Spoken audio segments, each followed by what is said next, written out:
નમસ્કાર, સ્વાગત છે ગુજરાત ફર્સ્ટમાં સમાચારો સાથે હું છું દીપિકા। સમાચારની શરૂઆતમાં વાત કરવી છે ડેડિયાપાડાના એમએલએ ચેતર વસાવાની મુશ્કેલીમાં વધારો થયો છે।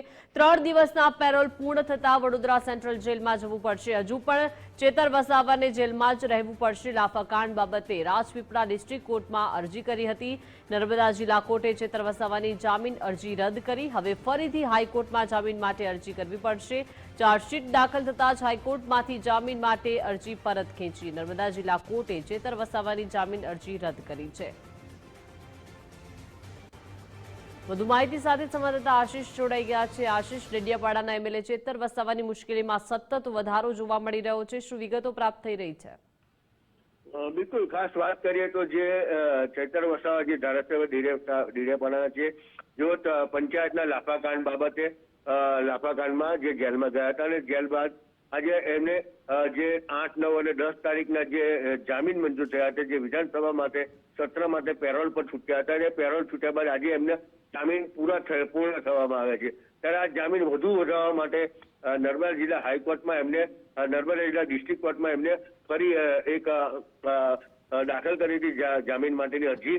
એ અરજી હાલ જે નર્મદા જિલ્લા ડિસ્ટ્રિક્ટ કોર્ટે નામંજૂર કરી છે। એટલે કહી શકાય કે જે નર્મદા જિલ્લામાંથી ચેતર વસાવાની મુશ્કેલી વધી છે, કારણ કે જેઓ છેલ્લા 3 મહિનાથી જે જેલમાં છે લાફાકાંડ બાબતે, અને આ 3 મહિના બાદ આજે એમને હાઈકોર્ટ વિધાનસભામાં જે રજૂઆત કરવાની હતી, વિધાનસભામાં જવા માટે 3 દિવસના રાજપીપળા ડિસ્ટ્રિક્ટ કોર્ટે એમને જામીન આપ્યા હતા, પરંતુ આજે એમને વધુ જામીન માંગતા હતા અને માંગ્યા બાદ એમને નર્મદા જિલ્લા જે ડિસ્ટ્રિક્ટ કોર્ટે નામંજૂર કર્યા છે। એટલે હવે ફરી ચેતર વસાવા આજે રાત્રે 12 વાગ્યાથી જ, એટલે એમની જે 8, 9 અને 10 તારીખની જે તારીખ હતી એ 12 વાગે પૂર્ણ થતા 12 વાગે ફરી જે વડોદરા જિલ્લા જે સેન્ટ્રલ જેલ છે એમાં ફરી એમને હાજર થવું પડશે।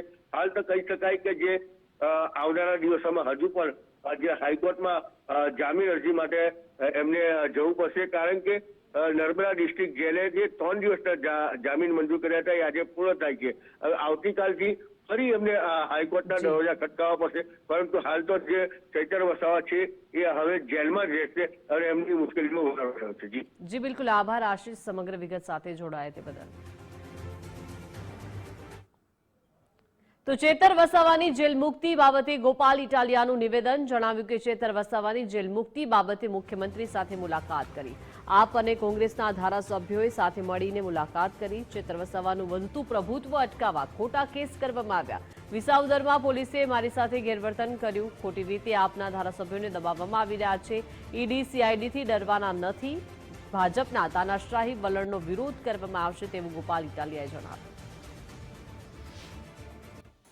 અને ચૈતરભાઈનું વધતું પ્રભુત્વ રોકવા માટે ભાજપના નેતાઓ દ્વારા, ભાજપની સરકાર દ્વારા એમની ઉપર ખોટા કેસો કરવા, મોટી મોટી કલમો લગાવી દેવી, એમની વિરુદ્ધમાં ખોટા ષડયંત્રો કરવા, આ પ્રકારનું તાનાશાહી ભર્યું વલણ, આ પ્રકારની દ્વેષયુક્ત કાર્યવાહી ચૈતરભાઈ ઉપર થઈ રહી છે, એ બાબતનો મજબૂત વિરોધ કરવા માટે, અને એ સિવાય વિસાવદર પોલીસ સ્ટેશનમાં મારી સામે પોલીસે જે વર્તન કર્યું એ ધારાસભ્યના વિશેષાધિકારની વિરુદ્ધનું વર્તન હતું। એટલે મેં વિશેષાધિકારને લઈને મૌખિક રીતે માનનીય મુખ્યમંત્રીશ્રીને રજૂઆત કરી।